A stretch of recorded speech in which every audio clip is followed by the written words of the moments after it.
Respected teachers, Assalamu alaikum. I am Musna Mukhtar from Snowman Publishers, and in this video we are going to talk about page number 28 of Knowledge Wheel English series for nursery classes.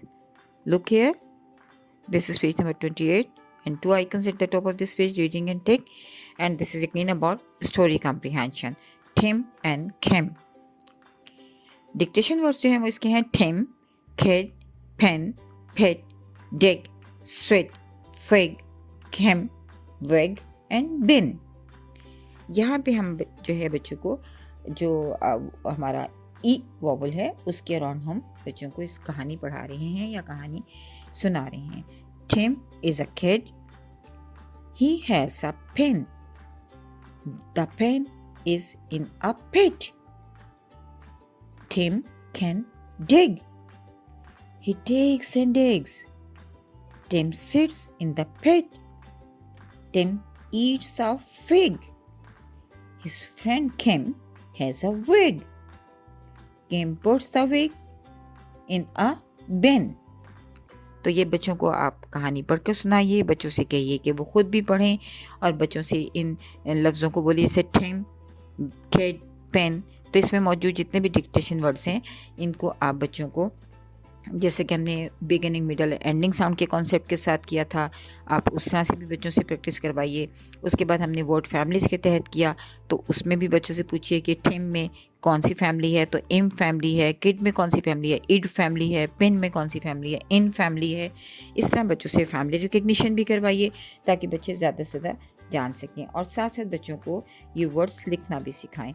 आप बच्चों से कहिए कि आप read out करिए, आप read aloud करें, या बच्चों से कहें कि इसको लिखें.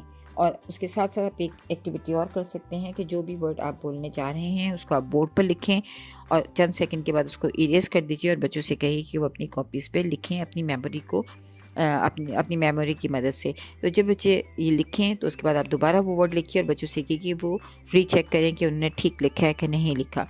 इससे पहली बात तो ये कि बच्चों की मेमोरी स्किल्स शार्प होती हैं, बच्चों की विजुअल मेमोरी जो है वो बेहतर होती है, उनकी विजुअल मेमोरी स्किल भी बेहतर होती है.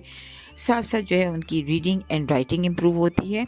और जो रीचेक वो खुद करते हैं इससे उनकी एनालाइजिंग की स्किल और अपने काम को रिव्यू करने की स्किल जो है वो बहुत ज़्यादा बेहतर होती है. तो ये छोटी छोटी सी एक्टिविटीज़ जो हैं बच्चों में मुख्तलिफ स्किल्स जो हैं वो डेवलप करती हैं.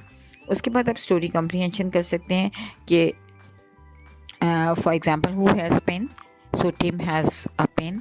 और who can dig, Tim can dig. तो इस तरह बच्चों से स्टोरी के हवाले से सवाल कर सकते हैं. और आप साथ साथ पिक्चर कॉम्प्रीहेंशन भी बच्चों को करवा सकते हैं. आप बच्चों से पूछते हैं कि where are figs, yes figs are in the basket. So what is the colour of the pen, yes the colour of the pen is blue. तो आप इस तरह बच्चों से डिफरेंट स्टोरीज़ के हवाले से और साथ साथ पिक्चर के हवाले से डिफरेंट क्वेश्चंस कीजिए, क्योंकि बच्चों की इससे ऑब्जर्वेशन स्किल्स बहुत बेहतर होती हैं, उनकी कम्युनिकेशन स्किल बहुत बेहतर होती है, क्योंकि ये होल क्लास एक्टिविटी होती है तो बच्चे इसको एंजॉय करते हैं. उसके बाद take the correct answer. Tim is a kid और Sid. Tim has a pen और bin. Tim sits in the bench और इन द फिन. तो इस तरह बच्चों से आपने करेक्ट आंसर को टिक करवाइए और साथ साथ इस सफ़े को मुकम्मल कीजिए. शुक्रिया.